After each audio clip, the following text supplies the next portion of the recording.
Welcome to Beyond the Music, the podcast where we dive into the lives and stories of people who shaped the world of music. I am Karina.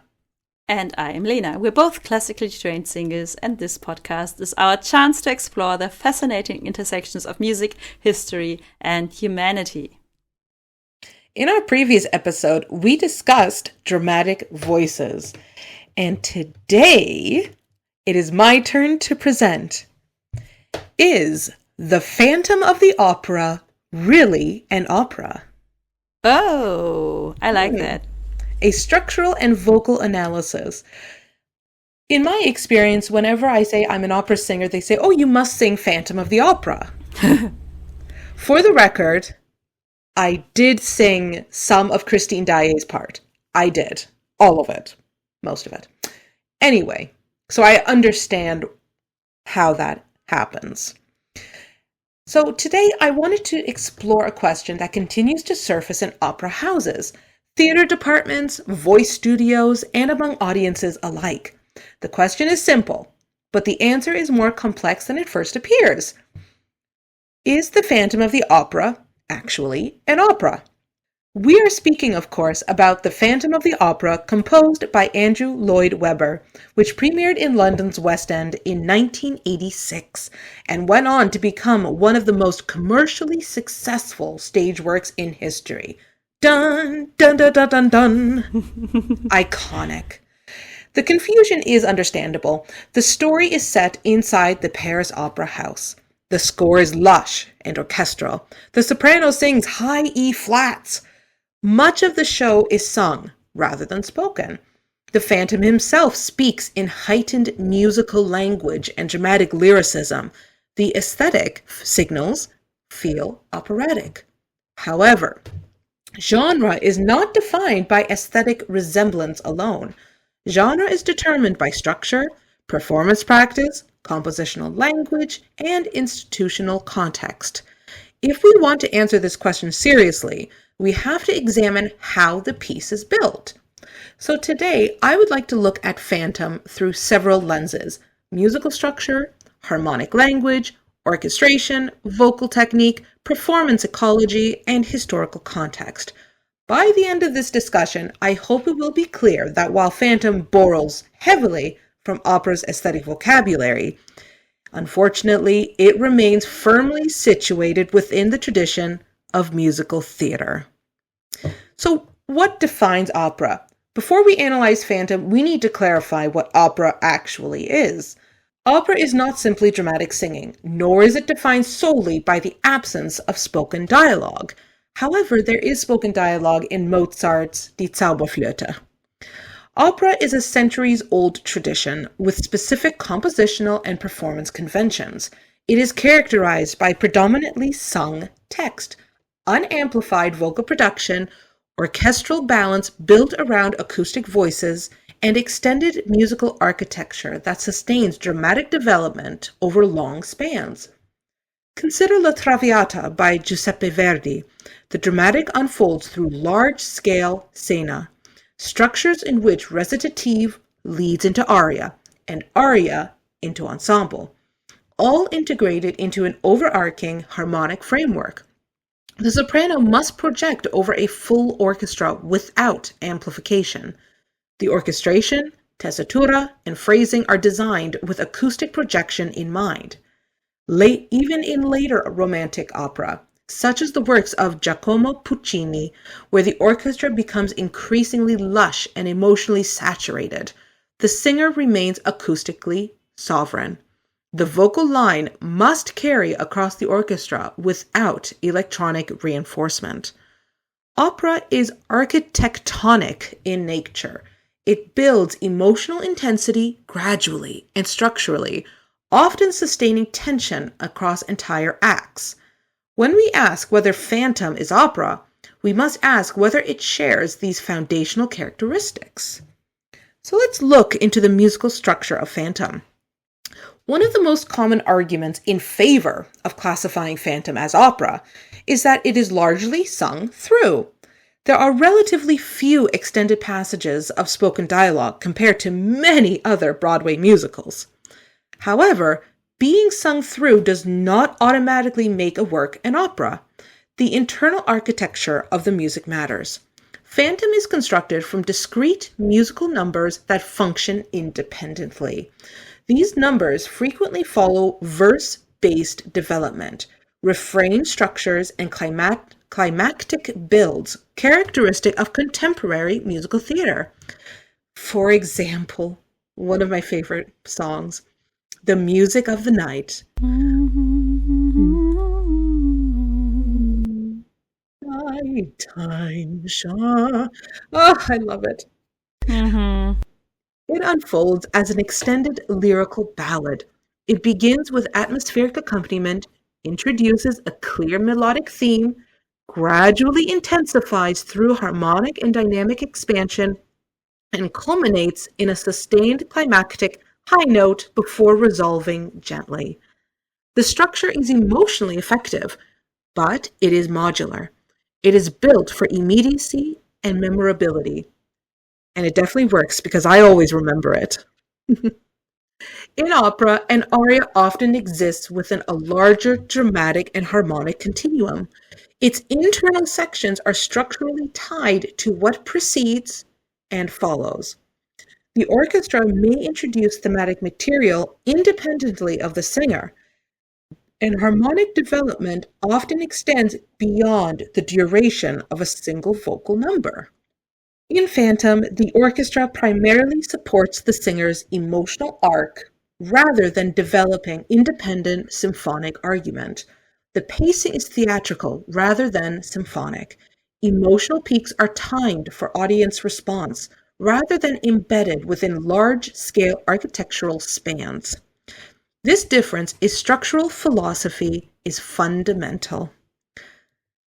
And how can we not talk about the leitmotif in harmonic language? Mm. It is also true that Weber employs leitmotif. The descending chromatic phantom theme is instantly recognizable.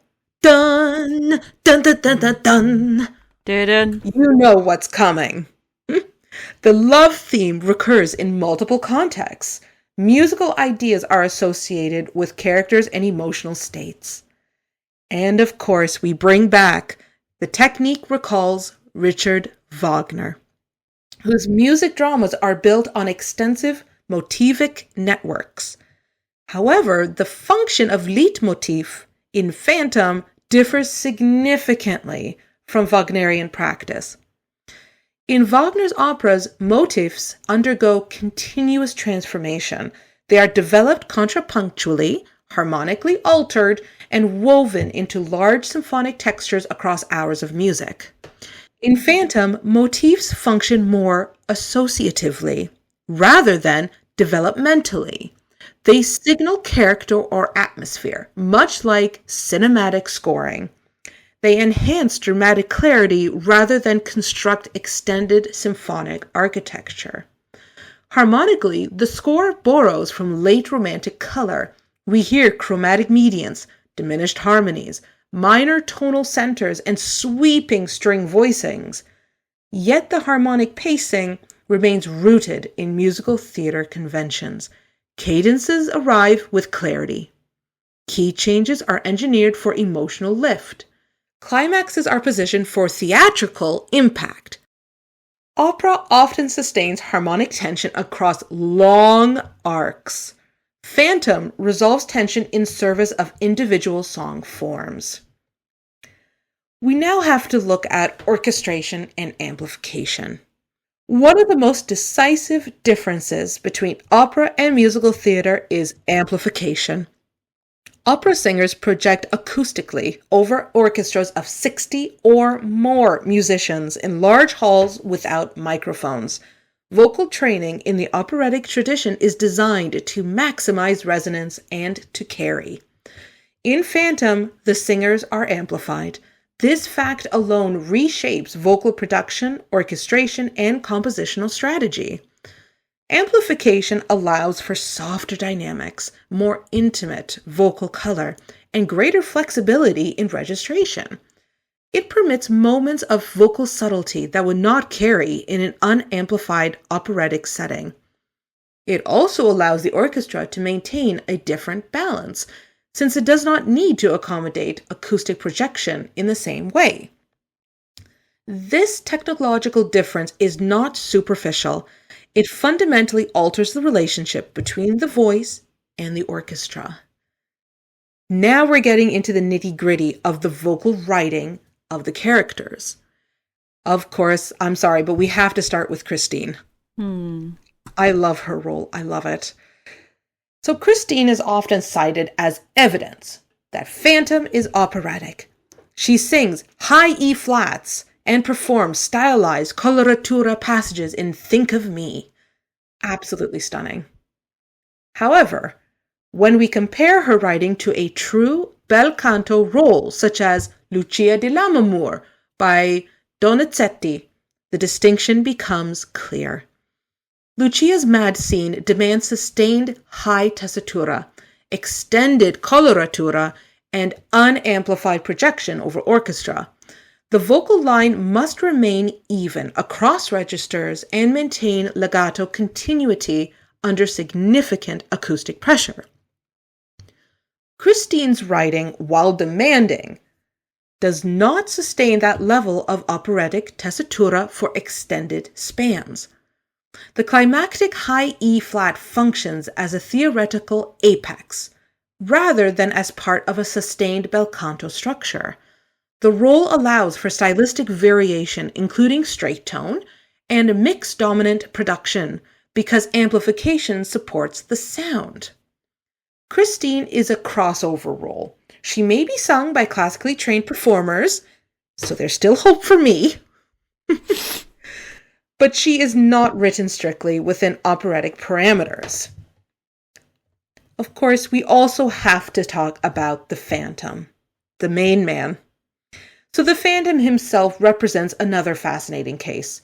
He is often described as a baritone, but his writing does not align precisely with operatic baritone repertoire, such as Rigoletto.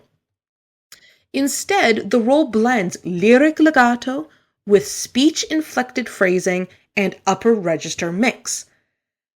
The music of the night requires dynamic nuance and microphone-sensitive intimacy.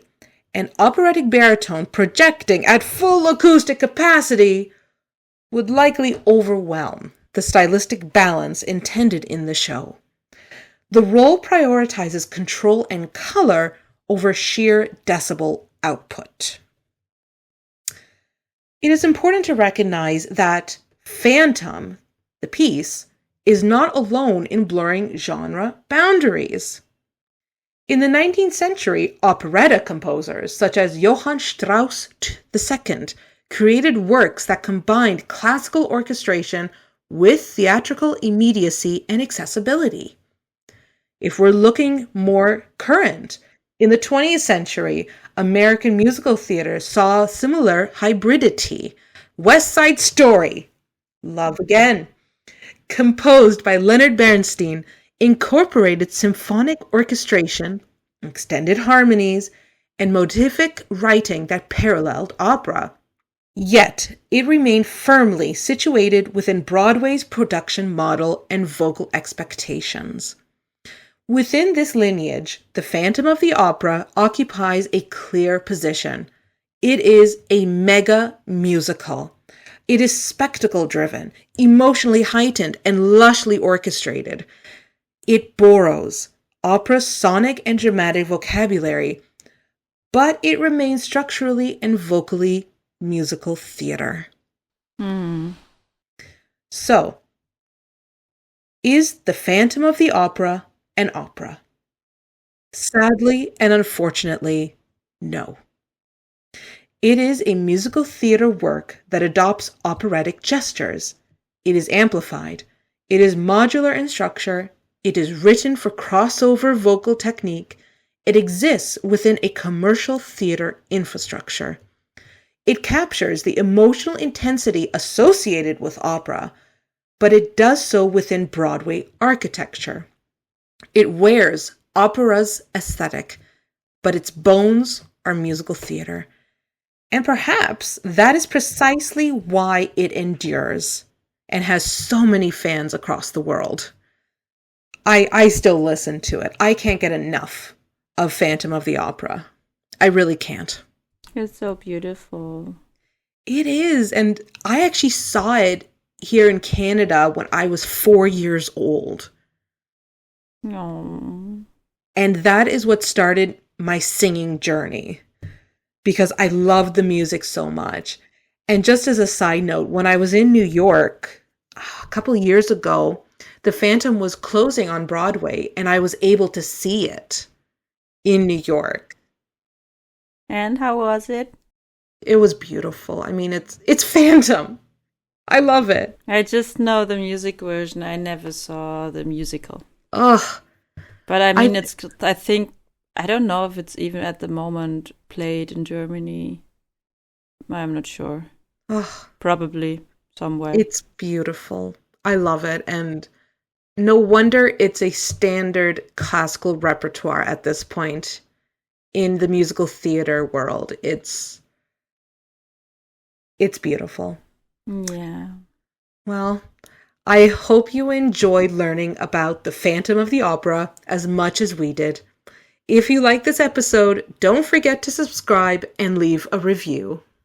Next time, we'll delve into another fascinating chapter of music history. Until then, keep listening and discovering the stories beyond the music. See you next time.